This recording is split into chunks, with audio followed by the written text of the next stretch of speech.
السلام علیکم ورحمۃ اللہ وبرکاتہ نحمده ونصلی علی رسوله الکریم اما بعد فاعوذ باللہ من الشیطان الرجیم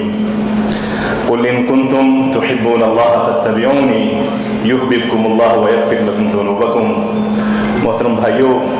ٹائم کی کیونکہ قلت بھی ہوتی ہے تو اس لیے میں تو سوچ رہا تھا کہ اصل میں ہمارا یہاں آنے کا مقصد یہ تھا کہ ہم اس روحانی محفل میں اپنے جو سلف علماء ہیں ان کی تقاریر سنیں، ان سے درس و نصیحت لیں اور پھر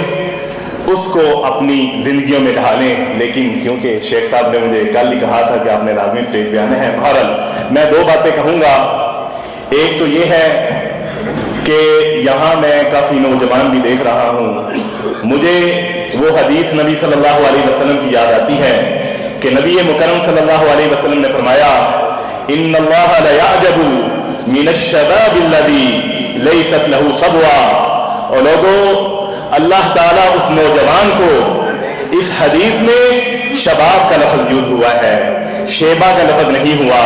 بچوں کا لفظ یوز نہیں ہوا، بلکہ فرمایا ان اللہ لیعجب من الشباب الذی لیست لہ صبوہ۔ اللہ تعالیٰ ان نوجوانوں کو بڑی ہی اچھی نگاہ سے، بڑے ہی اچھے انداز سے دیکھتے ہیں۔ من الشباب الذی لیست لہ صبوہ، جو میچور ہوں، جو نادان نہ ہو، دین کے حوالے سے ان کے اندر میچورٹی ہو۔ تو آج اگر ہم دیکھیں، کیونکہ میٹیریلسٹک دور ہے،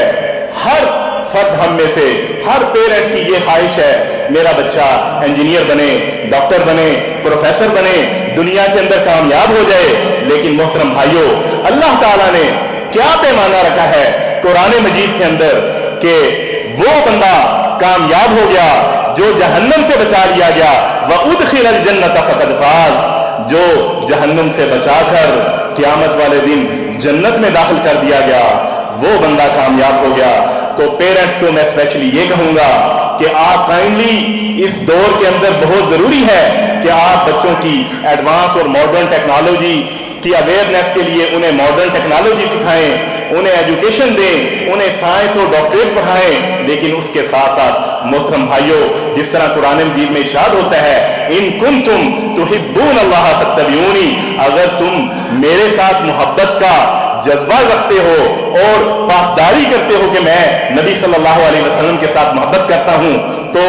میری پیروی کرو۔ اس پیروی کے لیے ضروری ہے کہ ہم اپنے نبی صلی اللہ علیہ وسلم کی لائف کا مطالعہ کریں، ان کی سٹڈی کریں، سیرت النبی کا تذکرہ پڑھیں، نبی صلی اللہ علیہ وسلم کی صبح و شام کو دیکھیں، نبی صلی اللہ علیہ وسلم کے دن اور رات کو دیکھیں، نبی صلی اللہ علیہ وسلم کیسے بیٹھتے تھے، کیسے اچھے خامد بنے، کیسے اچھے بیٹے بنے، کیسے اچھے معلم بنے، کیسے اچھے سائنٹسٹ بنے، کیسے اچھے بزنس مین بنے، کیسے اچھے تاجر بنے، کیسے اچھا نبی صلی اللہ علیہ وسلم کا اٹھنا بیٹھنا تھا۔ ہر لمحہ کے اندر ہم اگر چاہتے ہیں دنیا کے اندر بھی کامیاب ہوں، آخرت میں بھی کامیاب ہوں، تو محترم بھائیوں، اے میرے نوجوانوں، میں آپ سے گزارش کروں گا کہ آپ نبی صلی اللہ علیہ وسلم کی سیرت کا مطالعہ ضرور کریں، یوٹیوب کو پڑھیں، یوٹیوب کو ایکسپلور کریں، اسی طرح باقی بھی ای بکس کو دیکھیں۔ لیکن وہ ساری اس طرح کی جو ماڈرن قسم کے لوگ ہیں، فضول قسم کی ان کی زندگیاں تھیں، ان کی زندگیاں صرف اور صرف دنیا کے لیے تھیں، ان کو چھوڑ کر اپنے پیارے نبی کا تذکرہ پڑھیں، اپنے نبی صلی اللہ علیہ وسلم کی طرح شجاعت اور لیڈر بنے۔ پھر آپ دیکھیں انشاءاللہ مسلمان کس طریقے سے دنیا کے اندر ڈومینیٹ ہوتے ہیں۔ ایک تو میری آپ سے گزارش یہ ہے، دوسری گزارش یہ ہے کہ آپ نے یہ دیکھا کہ ماشاءاللہ ایک اتنی روحانی محفل، کریڈٹ گوز ٹو شیخ مجاہد صاحب، پھر ڈاکٹر عبید صاحب، پھر میری یہ ساری جماعت کے کارکنان، اللہ تعالیٰ ان کو برکتیں دے، یہ دین کے ساتھ جڑے ہوئے ہیں، لیکن دنیا کے اندر بھی الحمدللہ بہت اچھے لیول پہ اپنی زندگیوں کو گزار رہے ہیں۔ تو محترم بھائیوں، میں جب نبی صلی اللہ علیہ وسلم کی زندگی کا تذکرہ پڑھ رہا تھا تو ہجرت مدینہ تو آپ سب نے سنا ہی ہوگا۔ ہجرت مدینہ کے دوران کئی صحابہ وہ مدینہ کی طرف ہجرت کر گئے، کچھ صحابہ پیچھے رہ گئے تھے۔ نبی صلی اللہ علیہ وسلم بھی اللہ کی اذن کا انتظار فرما رہے تھے کہ کب مجھے اللہ حکم دیتا ہے میں مدینہ کی طرف کوچ کروں۔